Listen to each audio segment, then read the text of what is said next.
memang sempat menyuarakan untuk menghidupkan KKR ataupun Komisi Kebenaran dan Rekonsiliasi sebagai salah satu upaya dan juga sebagai salah satu solusi untuk bisa menyelesaikan kasus-kasus besar, kasus-kasus pelanggaran HAM yang berat ini. Lalu sebenarnya bagaimana secara konkret, kemudian teknisnya dari mekanisme melalui KKR ini, kami akan ajak Anda untuk melakukan pembahasan. Tapi sebelumnya kita juga akan menengok sebenarnya seberapa banyak kasus-kasus pelanggaran HAM yang ternyata masih menjadi PR besar dan juga masih menjadi sebuah perkara yang buntu dan juga belum diselesaikan hingga saat ini. Kita lihat 15 perkara HAM berat di Kejaksaan, 12 perkara belum selesai, kemudian 3 perkara sudah selesai. Dan kita lihat juga sempat disebutkan oleh Jaksa Agung, kemudian 12 perkara yang belum selesai, 8 kasus sebelum terbit Undang-Undang 26 nomor tahun 2000 tentang pengadilan HAM. Anda bisa menyaksikan 4 poin di situ.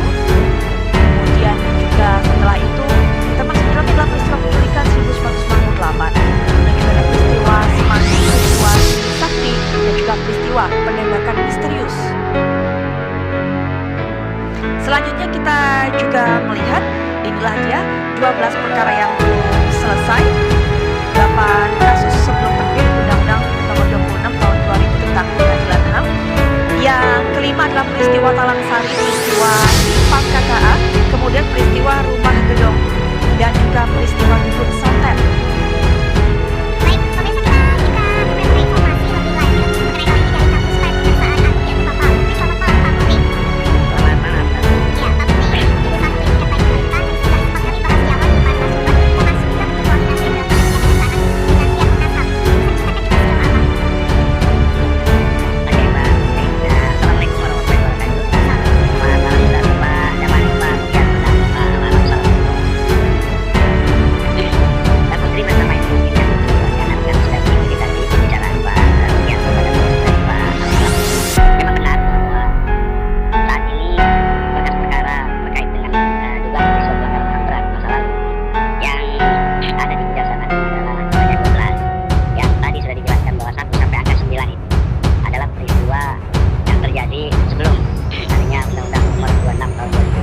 Sedangkan yang 3 atau 4 yang peristiwa Wasiwa Wamena, peristiwa Jamu Kepok dan peristiwa Palingga ini adalah pelanggaran HAM berat yang terjadi setelah Undang-Undang nomor 26 tahun 2000. Terkait dengan penanganan perkara yang 9 tersebut, ya artinya yang perkaranya terjadi sebelum adanya Undang-Undang nomor 26 tahun 2000. Sebenarnya ini secara keseluruhan dan koordinasi dan sudah dilakukan koordinasi dengan Komnas HAM, dan Komnas HAM ini sudah beberapa kali berganti keputusan dan sampai kita apa namanya melakukan suatu kegiatan yang cukup intensif, karena memang ini proses penyelesaiannya kalau dilaksanakan menurut penyelesaian manusia, maka konsekuensi yang harus kita lakukan adalah melengkapi kelengkapan perkara ini terkait dengan persyaratan konkret.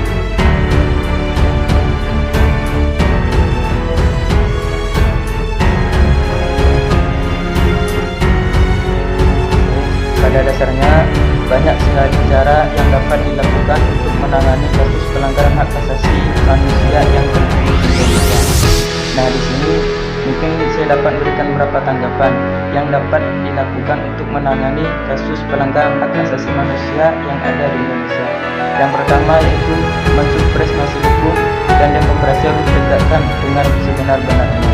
Yang kedua, meningkatkan kualitas pelayanan publik guna untuk mencegah berbagai pelanggaran yang akan dilakukan oleh para pemerintah. Yang ketiga yaitu memberikan pengawasan atau memberikan kesempatan kepada masyarakat untuk mengawas dan lembaga-lembaga politik yang akan terjadinya upaya penegakan hak asasi manusia yang akan dilakukan oleh para pemerintah. Kenapa?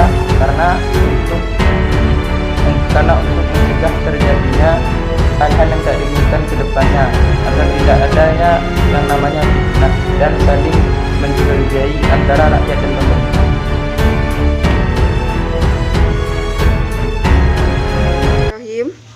Pelanggaran HAM ialah suatu perbuatan yang dilakukan oleh seseorang maupun sekelompok orang, bahkan aparat negara sendiri pun,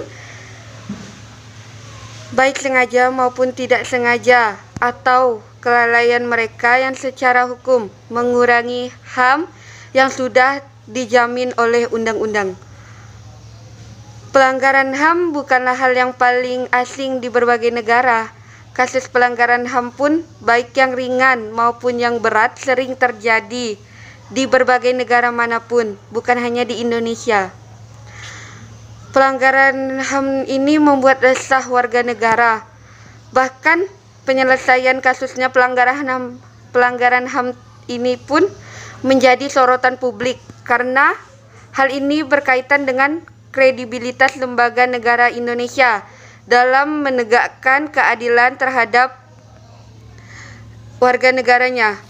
Menurut saya, hukuman untuk para pelanggaran HAM itu bisa kita lihat lagi pelanggaran apa yang dia lakukan, pelanggaran berat atau pelanggaran ringan.